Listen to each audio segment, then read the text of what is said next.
mean, when it's cold, it works better than not having anything on your hand.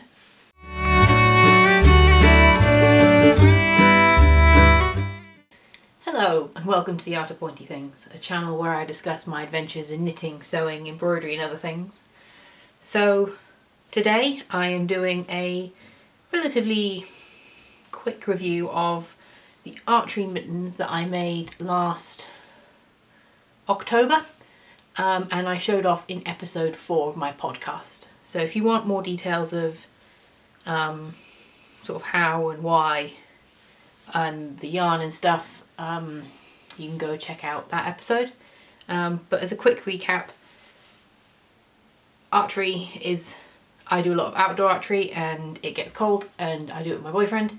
So I made a pair of mittens that I sort of customised so that you could wear them theoretically whilst you were shooting. And this is just going to be a quick video recapping, I didn't, whether it worked, good things, bad things, things I would change. So first note, these are made for my boyfriend, who actually has slightly bigger hands than me, so that's why they don't look quite right on me.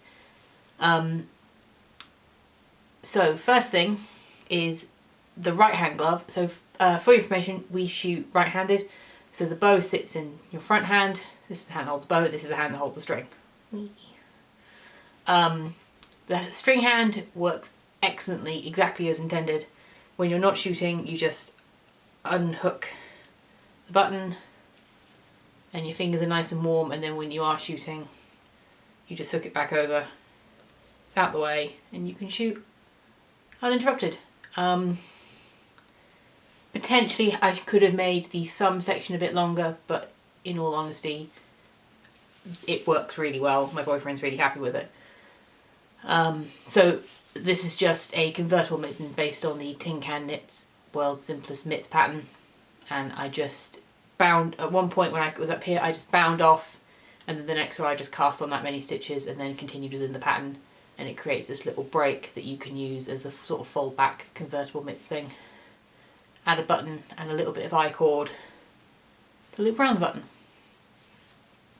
This one is a bit more complicated because you don't want the material on the palm of your hand where you hold the bow. If you don't know, you don't actually hold on to the bow, you just press it against the palm of your hand and leave your hand relaxed. One of the weirdest things for beginners in archery is that you don't hold on to the bow. So what I did was I followed the pattern for the ribbing and then did just the back with half a thumb gusset for the thumb to have something to hook onto, and then cast on the stitches again and did the end, and then try to come across here with some ribbing in an attempt to close off part of the hand. So the part of the hand you don't need is kept dry and warm, but the bit you do need is fine. This worked a lot less well, and I don't know if you can quite tell the main reason, especially because my hands are small, is that this bit is too long. I should have, to be honest, the easiest way probably is if I didn't have all of that in there, and that was a lot smaller, and then therefore this was a lot smaller. It would fit a lot better.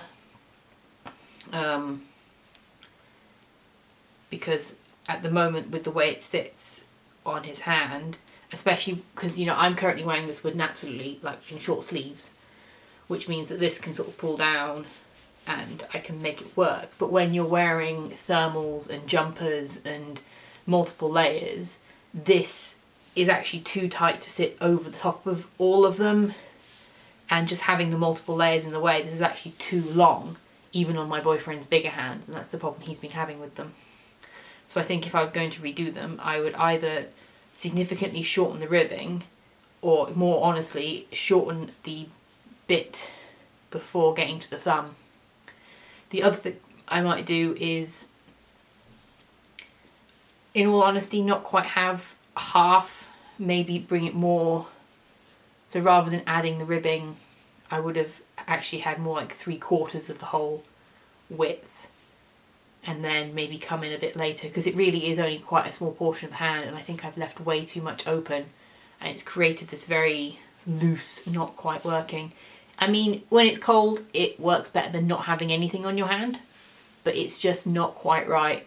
And in fact what my boyfriend has asked me to do is actually, and what I may do with this edge here, is bind it down to that, just to close that off a bit more and have it. I think this gets very, as you can see if you wear this up there where it sort of sits, this is very loose. There is, as I said, I think there's too much fabric in it. But that's, as I said, this is quite a quick video. It just, you know, I made these and I hadn't actually really used them when I made the podcast episode. And I thought it was worth, you know, for the few people who are interested. I just wanted to make a recap on what I thought of them. I might make myself a pair for next winter with some of the stuff I've learned. But yeah, if you want, you can go check out the podcast episode where I discuss, you know, what I did in a bit more detail. But otherwise, if you enjoyed this video, please check out some of my other videos and leave a like and maybe a comment below, and consider subscribing if you want to see more